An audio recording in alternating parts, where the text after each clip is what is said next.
आणि आता या बुलेटिनमध्ये टॉप 9 न्यूज बघूया। सुरुवातीला राजकीय बातम्या।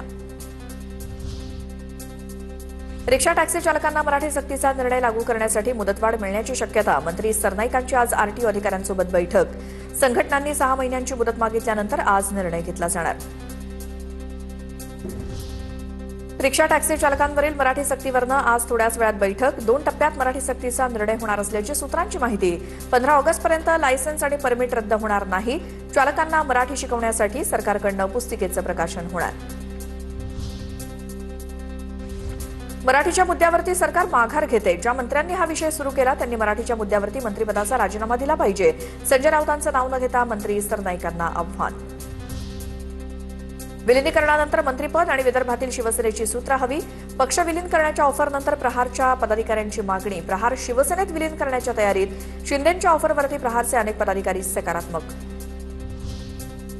उद्धव ठाकरे विधान परिषद न लढवण्यावरती अद्याप ठाम। महाविकास आघाडीकडून ठाकरेंची मनधरणी। ठाकरे उमेदवार असल्यास निवडणूक बिनविरोध होणार। अर्ज भरण्यासाठी अवघे 2 दिवस शिल्लक। विधान परिषदेसाठी उद्धव ठाकरे तयार नसतील तर काँग्रेस लढणार। वडेट्टीवार आणि सतेज पाटलांपाठोपाठ नाना पटोलेंचं वक्तव्य। विधान परिषदेच्या महाविकास आघाडीतील एका जागेसाठी काँग्रेसची आग्रही मागणी।